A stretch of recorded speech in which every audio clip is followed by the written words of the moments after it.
सभी को नमस्कार। आज हम बात करते हैं शब्दों के दो प्रकार, विकारी शब्द और अविकारी शब्द। विकारी शब्द में क्या होता है जी?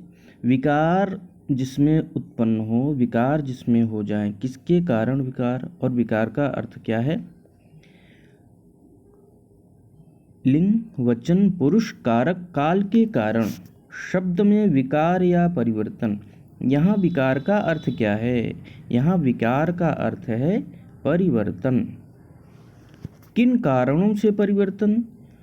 लिंग, वचन, पुरुष, कारक और काल के कारण अगर शब्दों में परिवर्तन हो रहा हो तो ऐसे शब्दों को कहेंगे विकारी शब्द।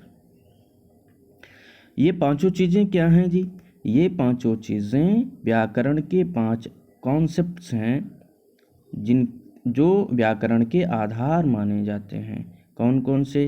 लिंग, वचन, पुरुष, कारक और काल। अब हम एक एक करके देखते हैं कि इनके प्रभाव से किस तरह के परिवर्तन होते हैं।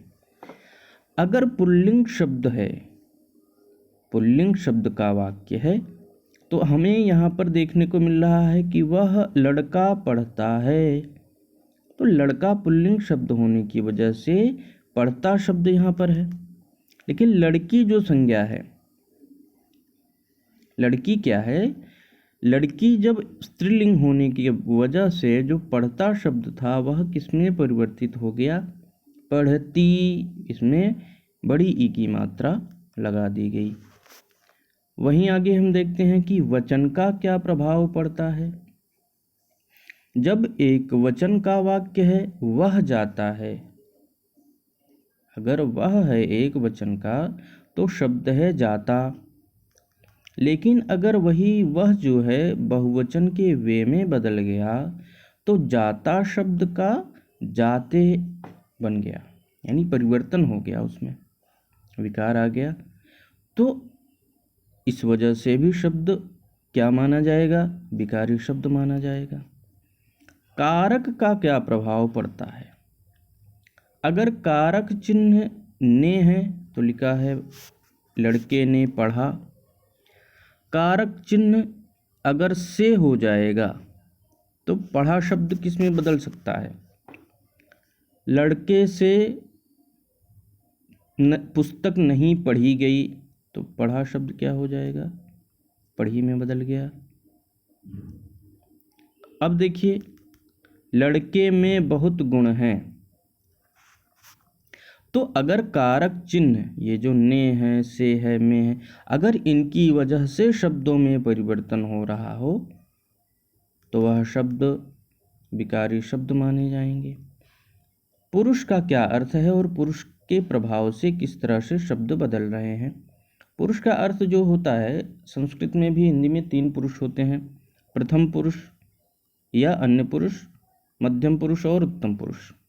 ये 3 प्रकार के पुरुष होते हैं। यानी कि अगर मैं बात करूँगा मैं और हम तो किस में आएगा? उत्तम पुरुष में आएगा।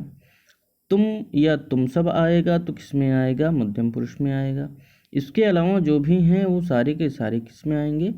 प्रथम पुरुष में आएंगे। तो इनका प्रभाव कैसे पड़ रहा है? अगर उत्तम पुरुष की पहचान हम करेंगे मैं की वजह से, तो यहाँ लिखा है पढ़ता। लेकिन अगर मध्यम पुरुष है, तुम लगा है, तो इसका मतलब है कि मध्यम पुरुष का वाक्य है, तो पढ़ता की जगह पर हो गया पढ़ते। पुरुष का भी प्रभाव पड़ रहा है, उसकी वजह से शब्द बदल रहे हैं। वह क्या है? वह भी अन्य पुरुष में आएगा या उत्तम पुरुष में आएगा, तो लिखा हुआ है पढ़ता। तो पढ़ते की जगह पर क्या हो गया? पढ़ते का क्या बन गया? पढ़ता। और यहाँ पर पढ़ता था तो मध्यम पुरुष की वजह से पढ़ते हो गया। तो पुरुष का प्रभाव इन शब्दों पर हो रहा है और इस वजह से ये सारे शब्द क्या माने जाएंगे? विकारी शब्द माने जाएंगे। काल का प्रभाव किस तरह से दिखाई दे रहा है? काल का प्रभाव है, अगर वर्तमान काल का वाक्य है तो हम देख रहे हैं कि वह पढ़ता है।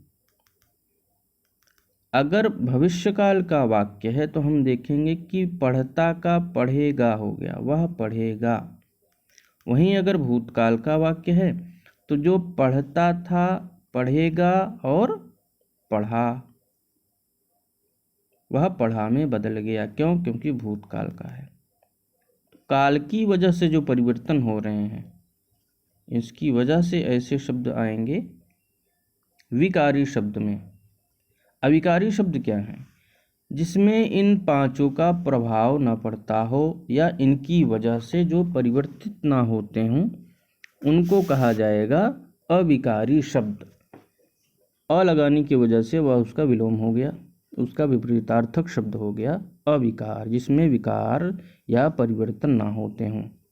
जैसे और है तो और एक वचन में भी लगेगा, द्विवचन में भी, बहुवचन में भी। यह वर्तमान काल, भूतकाल, भविष्य में भी वही रहेगा। ये सारे के सारे शब्द जो भी हैं, इनमें ना तो एक वचन बहुवचन का कोई फर्क पड़ रहा है, ना ही इसमें पुरुष का कोई फर्क पड़ेगा, ना काल का कोई फर्क पड़ेगा, ना ही लिंग का कोई फर्क पड़ेगा। इनमें किसी तरह का कोई परिवर्तन नहीं होगा।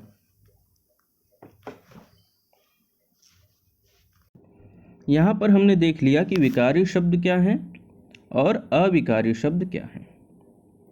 इसी के साथ विकारी और अविकारी शब्द हमने समझ लिए। सभी को धन्यवाद।